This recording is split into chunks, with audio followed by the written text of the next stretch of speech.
W ofercie Amazon na bank znajdziesz wszelkiej maści kalkulatory. Ale czy pomogą Ci one obliczyć swoją przyszłość?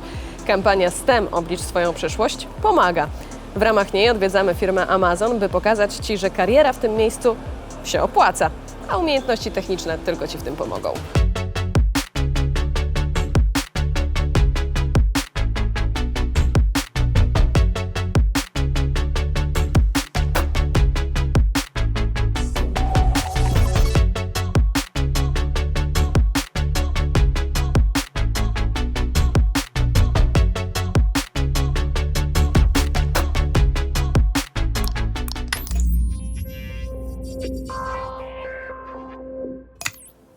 Zaczynamy od rozmowy z osobą, która zawiaduje wrocławską częścią Centrum Logistycznego, czyli z Tomkiem Szarzyńskim, który jest dyrektorem generalnym tutaj w Amazonie.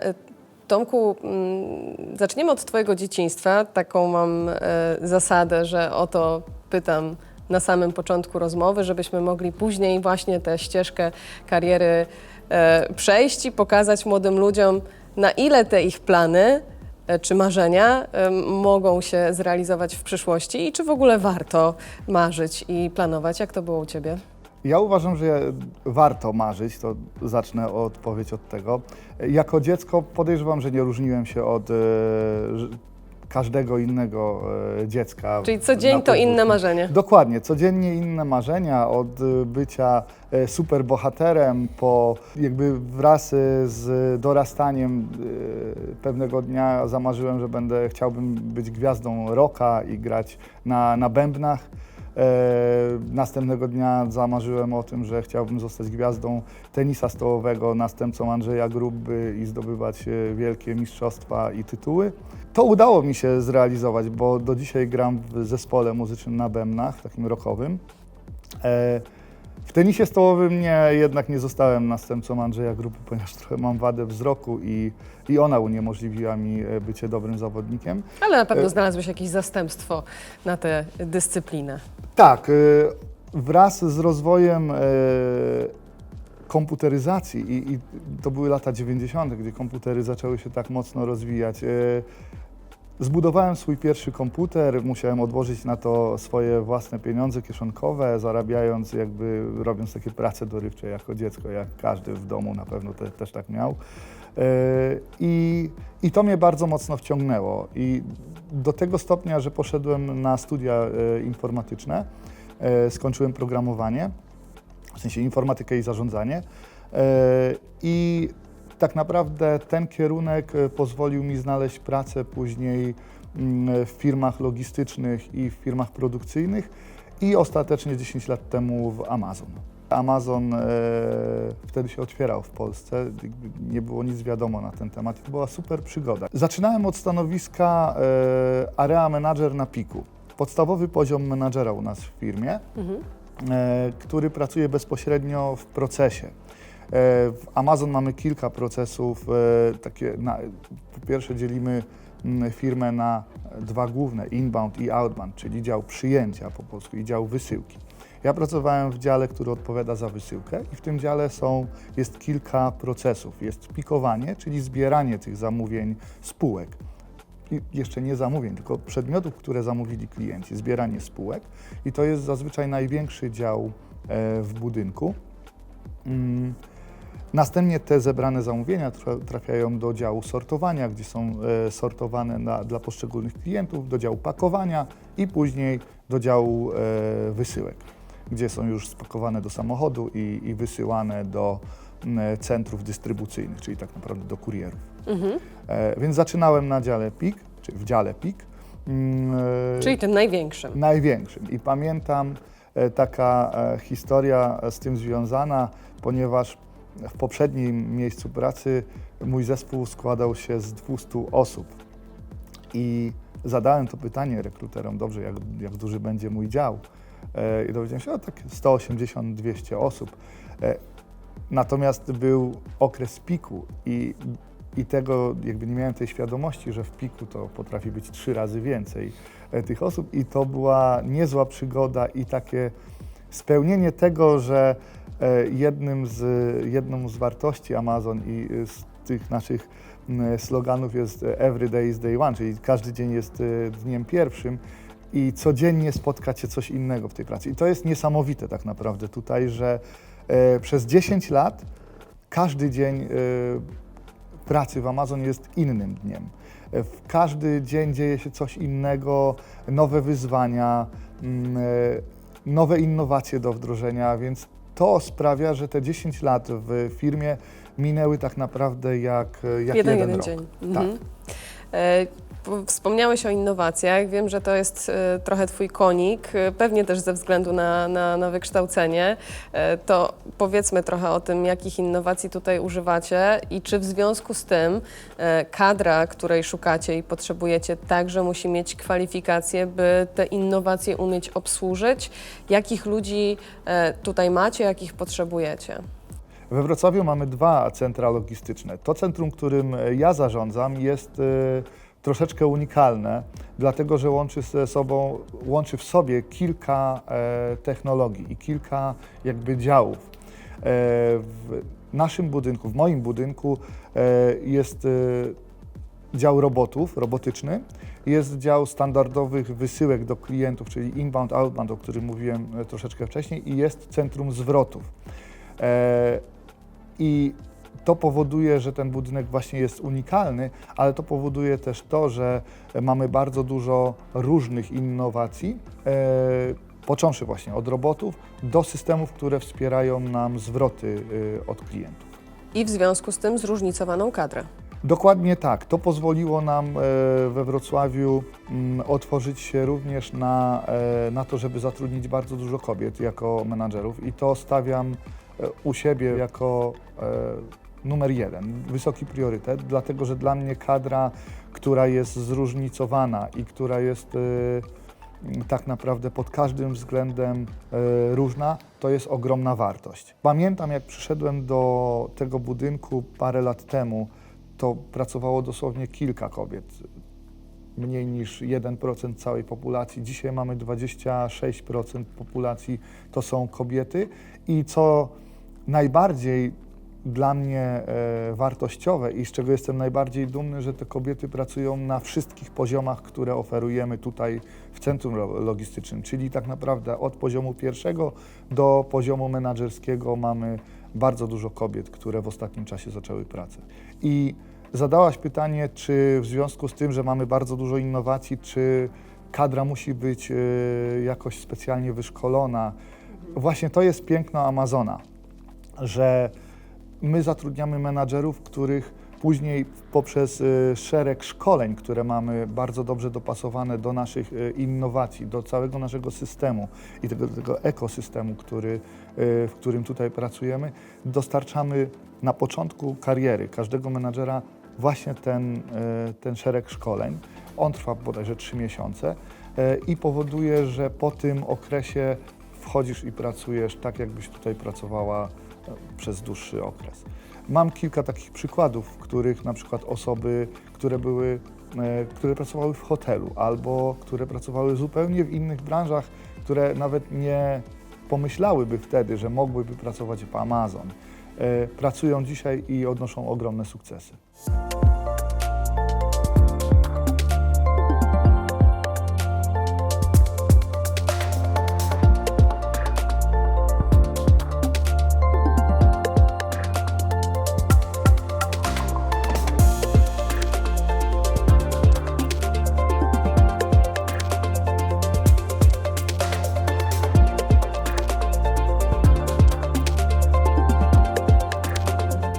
Magda Koleśnicka od 10 lat w Amazon jako kierowniczka do spraw operacji. To tyle samo w sumie co Tomek w szeregach Amazon. Jak Ci tutaj? Bardzo doceniam tą całą podróż moją amazońską, która rozpoczęła się w 2014 roku. Rozpoczynałam rzeczywiście jako kierownik do spraw operacyjnych na dziale Outbound. Kolejno... Outbound, poczekaj, to te, co wychodzą. Dokładnie tak. Zbieramy Ja już się zamówienia. nauczyłam. Zbieramy zamówienia, sortujemy je, pakujemy i wysyłamy do naszych Odbiorców, klientów. Mhm. Tak. 10 lat w Amazonie, a jak to wyglądało wcześniej? I to tak mam na myśli, cofnijmy się do bardzo wczesnego etapu Twojej edukacji jeszcze, zanim pracy. Jak to wyglądało u Ciebie? Do czego miałaś smykałkę i czy za tym głosem poszłaś, czy wyglądało to zupełnie inaczej u Ciebie?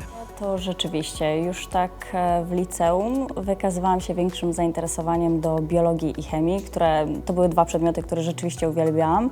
Dlatego też postanowiłam dalej się rozwijać w tych kierunkach, gdzie ta biologia i chemia byłaby potrzebna.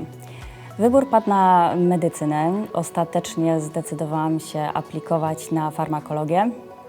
Natomiast nie udało mi się dostać. To były te lata, gdzie rzeczywiście bardzo było trudno wywalczyć miejsce na studiach dziennych. Natomiast miałam plan B i tym planem B okazała się jeszcze na tamte czasy to była Akademia Ekonomiczna, która miała taki wydział inżynieryjno-ekonomiczny, właśnie gdzie można było zdawać chemię. Inżynieryjno-ekonomiczny kierunek, do logistyki blisko? Okazuje się, że tak, dlatego że podczas studiów uczyliśmy się, czy też zdobywałam sporo wiedzy o samych procesach produkcyjnych i to naprawdę od podstaw, jak funkcjonują procesy produkcyjne, co się na to składa. I gdzieś w ostatnim etapie studiów, to był 5. rok, pojawił się przedmiot badania operacyjne w logistyce, gdzie tutaj rzeczywiście bardzo mnie zainteresował ten przedmiot. A co Cię w tym zainteresowało? Co jest takiego fajnego w tych procesach, w tej logistyce? No, można je układać po prostu jak puzzle i później okazuje się, że rzeczywiście wiele składowych na proces ma takie znaczenie, że mamy na sam koniec piękny obrazek w postaci chociażby 100% planu produkcji, wykonania 100% planu produkcji. A czy na którymś etapie swojej kariery czułaś, że wkraczasz w męski świat? Czy już na etapie studiów, czy może później na różnych szczeblach kariery zawodowej czułaś, że ta logistyka, ta produkcja, te wielkie fabryki to jest męska domena?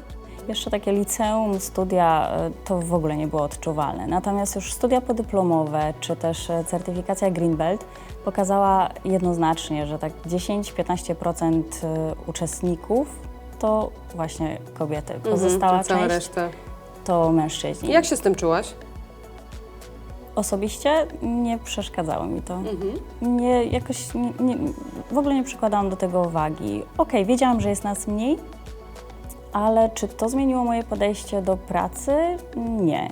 Jak gdyby nie widziałam tych różnic, po prostu. Robiłam swoją pracę, wiedziałam, co mam do wykonania, co chcę osiągnąć i na tym się koncentrowałam. Nie poszukiwałam jak gdyby tych różnic mężczyzna, kobieta, tylko raczej koncentracja na zadaniu. A z zewnątrz czułaś takie sygnały, że skoro jesteś kobietą, to może tutaj nie pasujesz, nie nadajesz się? Tutaj od kiedy pracuję w Amazon jest bardzo duże wsparcie wyższego kierownictwa i ogólnie firmy, która dba o ten rozwój, która dba o różnorodność. Też właściwie jestem koordynatorką projektu, który ma zapewnić nam różnorodność, równość i integrację w firmie, więc to się też jest po prostu spójnie.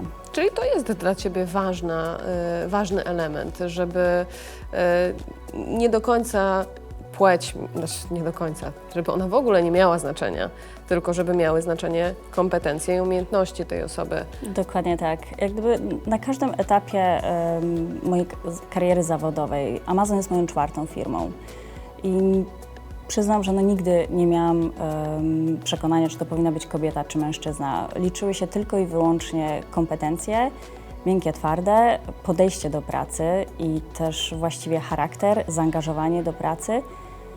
To są najważniejsze cechy. Natomiast czy to jest kobieta, czy mężczyzna, to już nie miało żadnego znaczenia.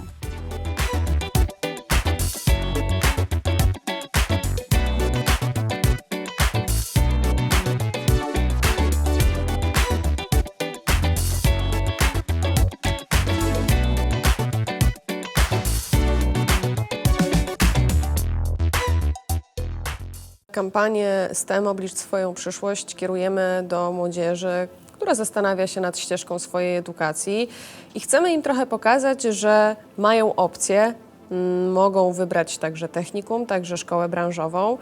Czy Twoim zdaniem takie doświadczenie już z okresu edukacji może się przydać w Amazonie?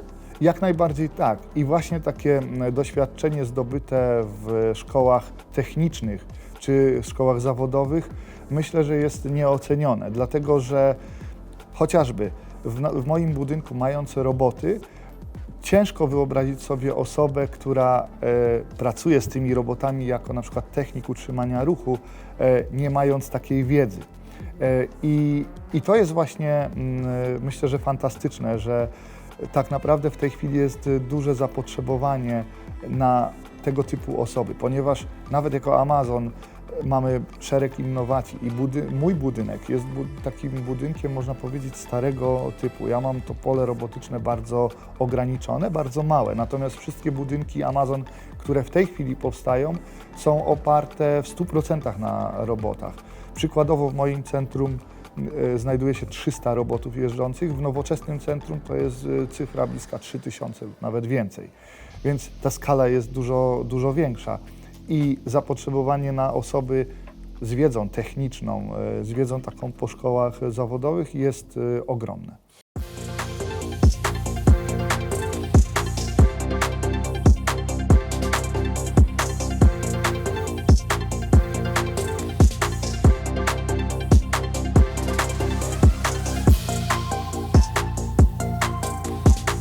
Amazon nie rzuca słów na wiatr i chce budować świadomość od najmłodszych lat, choćby w takich miejscach jak Kindloteki, o których sobie teraz porozmawiamy. Z Barbarą Krystosiak, koordynatorką na Europę Wschodnią inicjatyw filantropijnych w firmie Amazon. Cześć, dzień dobry. Cześć, witam serdecznie. Basiu, co to jest za miejsce? Czemu ono ma w ogóle służyć? Jesteśmy w Kindlotece, miejscu nowoczesnej edukacji, stworzonym dla dzieci i młodzieży. Poprzez to miejsce, program Kindlotekę, promujemy czytelnictwo i rozwijamy umiejętności STEM. Wspólnie z partnerami społecznymi chcieliśmy zaadresować najpilniejsze potrzeby lokalnej społeczności. Stąd pomysł na program edukacyjny, długofalowy, kompleksowy, który realizujemy w całej Polsce. W całej Polsce, to znaczy ile takich Kindlotek jest? One są tylko w dużych miastach, czy są rozsiane po absolutnie całym kraju, także w małych ośrodkach możemy je znaleźć? Kindloteki są w dużych i mniejszych miejscowościach. Jest tych placówek ponad 90.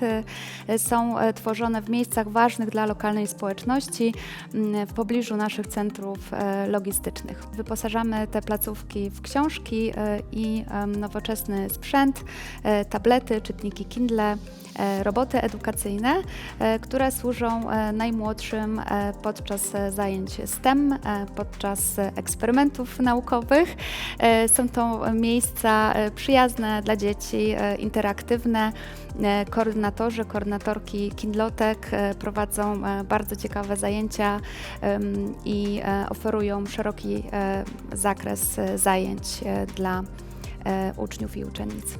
Powiedziałaś, że te miejsca miały zaopiekować najważniejsze potrzeby lokalnych społeczności.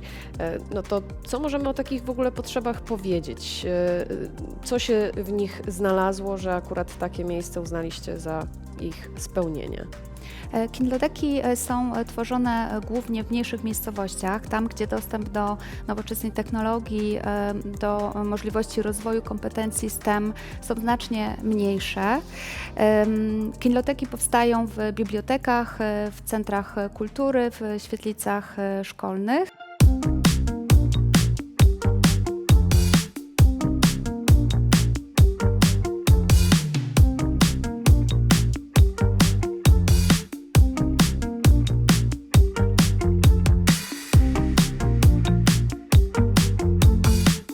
Małgorzata Karpicka, kierowniczka, koordynatorka Multicentrum Kindloteki, także edukatorka, wiele funkcji w jednej osobie. Kindloteka to takie pośrednio pani dziecko, pani tutaj prowadzi zajęcia także dla najmłodszych, oprócz tej koordynacji. Jak to wygląda w praktyce? Jak wygląda pani dzień pracy tutaj? Do naszego multicentrum i do Kindloteki przychodzą przede wszystkim dzieci z wrocławskich, ale nie tylko, szkół i przedszkoli.